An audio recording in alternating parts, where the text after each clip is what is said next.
Imagine owning an object so cursed that just being near it can bring misfortune. Or worse. From haunted dolls to ancient relics with dark pasts, these are the 10 most haunted objects in the world. Some of them are locked away in museums, while others are still out there, waiting. But before we begin, be warned. Many who have watched videos like this have reported strange occurrences. Flickering lights, mysterious whispers, even shadowy figures. If you experience anything unusual, don't say we didn't warn you.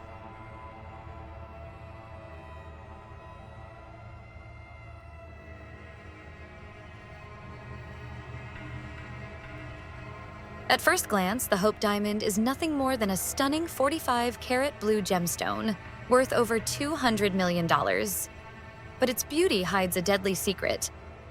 Over its 350-year history, the Hope Diamond has become one of the most famous cursed diamonds. Since its discovery in India in 1642, the infamous diamond was stolen at least twice in its long history, and has changed hands several times, leaving a trail of unfortunate fate and supposedly bad luck for almost every owner. These are some of the stories, legends, and victims of the mysterious Hope Diamond. The story goes that the curse began with the Tavernier Blue, which was the precursor to several large diamonds, including the Hope Diamond. Jean-Baptiste Tavernier, a 17th-century French merchant who traded gems, allegedly stole the 115.16-carat blue diamond from a Hindu statue, where it was serving as one of the eyes. Upon discovering it was missing, the priest put a curse on whoever was in possession of the gem. It is said that Tavernier came down with a raging fever soon after stealing the diamond and soon after passed away. After King Louis XIV's death, Louis XVI and his spouse, Marie Antoinette, inherited the French blue diamond.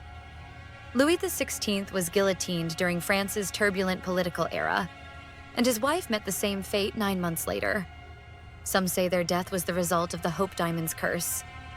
That didn't scare off the young heiress Evelyn Walsh McLean, who purchased the cursed diamond from Pierre Cartier in 1912.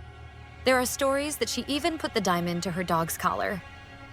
Her ill fate began when her mother-in-law died, and her son died at the age of 9. Her husband left her for another woman and later died in a psychiatric hospital. Her daughter died of a drug overdose, and Evelyn eventually had to sell her newspaper, The Washington Post. She died owing huge debts. Evelyn's surviving children sold the diamond to a famous jeweler in 1949. Walsh McLean's heirs sold the stone to Harry Winston, who, after touring the infamous diamond around the country, made the wise decision to donate it to the Smithsonian. He famously mailed the priceless diamond to the museum via U.S. mail for $2.44 postage.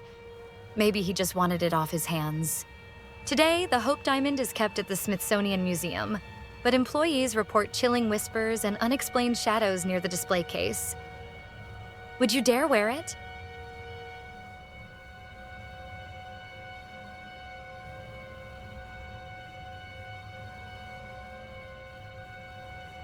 The Crying Boy paintings were signed by Giovanni Bragolin, an Italian painter who doesn't really exist. The true artist was a Spanish painter named Bruno Amadio, although he was also known to go by Franco Seville on occasion. Amadio was one of the most mysterious artists of the mid-1900s. He painted over 60 portraits in his Crying Boy collection from the 50s through 1980, with each printed, reprinted, and widely distributed through mass productions. He sold those paintings to tourists as a reminder of the orphans of World War II. Oddly enough, people in England, especially young couples, grew fond of these paintings. The prints became very popular, with over 50,000 copies purchased in the UK alone. According to Amadio, the subject of one of his paintings was a little street urchin that he came across in Madrid in the 1960s. The young boy was a mute orphan with a sorrowful expression that instantly captivated the artist. Amadio had stopped to paint the child when a Catholic priest came over to issue him a stern warning. He said that the boy, named Don Bonillo, had run away after seeing his parents die in a fire. Since then, fires of unknown origin would break out wherever the boy went. It happened with such frequency that he was given the nickname Diablo, which translates to devil. The priest warned Amadio against having anything to do with the child. However, the painter ignored him and adopted the boy. He brought Don Bonillo home to live with him and painted the Crying Boy series.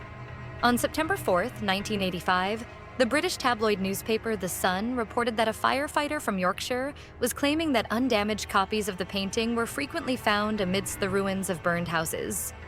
He stated that no firefighter would allow a copy of the painting into his own house. Over the next few months, The Sun and other tabloids ran several articles on house fires suffered by people who had owned the painting. By the end of November, belief in the painting's curse was widespread enough that The Sun was organizing mass bonfires of the paintings, sent in by readers. Even today, many refuse to keep this painting in their home. Was there something sinister about this painting? Or was it all a media spectacle designed to attract readers? Would you hang this painting in your home?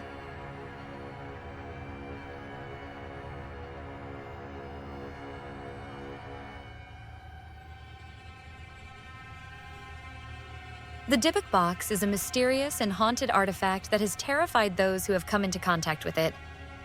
The Dybbuk box, a wine cabinet that gained fame in the 2000s after being sold on eBay by Kevin Mannis, has an intriguing backstory. Mannis stated that he obtained the box at an estate sale in Oregon and discovered items inside such as locks of hair-dried flowers and a goblet. After acquiring it, Mannis and his family encountered unsettling incidents like odd odors, nightmares, and unexplained illnesses.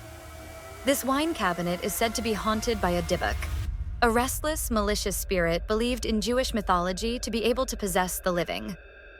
The box gained notoriety when it was auctioned on eBay with an elaborate backstory involving its origins and the misfortunes that befell its owners. According to the story, the Dybbuk box was originally owned by a Holocaust survivor who immigrated to the United States. Its contents included two 1920s pennies, a lock of blonde and of black, brown hair bound with a cord, a small statue engraved with the Hebrew word shalom, a small golden wine goblet, one dried rosebud, and a single candle holder with 4 octopus-shaped legs. Owners of the box have reported a series of terrifying experiences. These include haunting nightmares, unexplained illnesses, and even strange smells like cat urine or jasmine flowers coming from it.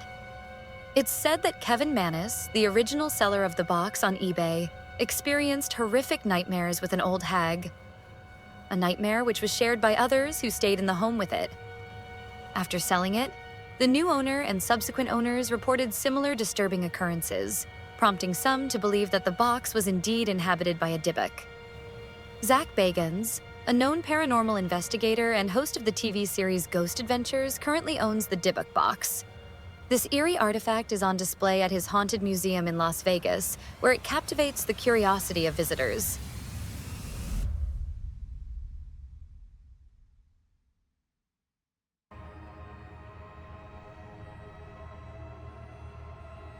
You've heard of Chucky and Megan, but the real nightmare is Annabelle, the haunted doll locked away by paranormal investigators Ed and Lorraine Warren.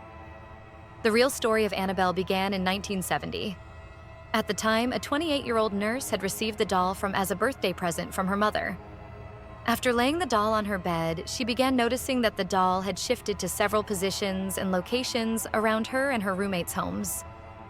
In one instance, parchment paper with messages reading, "Help me, help us," began appearing on the floor, although the girls didn't own any parchment paper.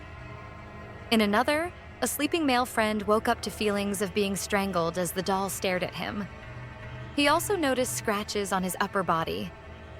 One night, after finding the doll in her bed and seeing what appeared to be blood drops on its back, the college girls called for help.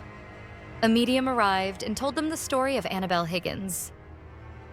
She was a young girl that resided on the property before the apartments were built, lay her lifeless body in the field upon which the apartment complex now stands. After taking an interest in the case, the Warrens contacted the nurse to offer assistance. Soon after, they came to the immediate conclusion that the doll itself was not in fact possessed, but manipulated by an inhuman presence. Truly, the spirit was not looking to stay attached to the doll. It was looking to possess a human host. The Warrens took the doll from Donna's home, but could sense the spirit's malevolence in the drive-back. The car swerved and stalled with every corner, causing the power steering and brakes to fail. Repeatedly, the car verged on collision. Upon arriving home, they had a special case built for the doll, which is where it resides to this day and the point from which the movie's story begins.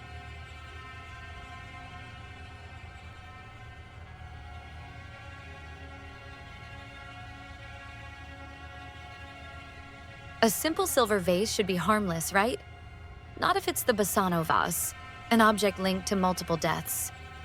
The Bassano vase is a lesser-known paranormal artifact of 15th century Italy. Not unlike more famous haunted objects such as the Dybbuk box or Annabelle the doll, the Bassano vase has a rather unusual ghost story. According to the legend, the Bassano vase was a cursed item known to unalive its owners. That is, if it ever even existed at all. Around the 15th century, the Bassano vase was crafted from carved silver for an Italian bride as a wedding gift in a northern village close to Napoli. For unknown reasons, she was killed on her wedding night. In her dying breath, she wished for vengeance while clutching her Bassano vase. The vase was passed from one family member to another, bringing mysterious death to anyone who owned it. Eventually, the vase was disappeared or buried on sacred ground by a priest, only to be rediscovered in 1988, along with a note stating, "Beware, this vase brings death," and sold to an auction house. As time went by, the vase was handed from person to person within her family. Yet with each new owner came another mysterious death. The family decided to sell the famously recognized vase for its bad luck, especially after it claimed the life of the new owner in only 1 month. In desperation, the families tossed the vase out of the window, nearly hitting a policeman on his head, who quickly fined him for a disorderly conduct. The owner agreed to accept the ticket but declined to take the vase back. The policeman offered the vase to several museums, but they all refused to take it because of the curse. Eventually, the police buried the vase in a lead coffin in an undisclosed location or on the grounds of an ancient cemetery. There are no concrete accounts of anyone being in contact with the vase, only stories and rough guesses as to its whereabouts. These haunted objects have been locked away, but some are still out there, waiting for their next victim.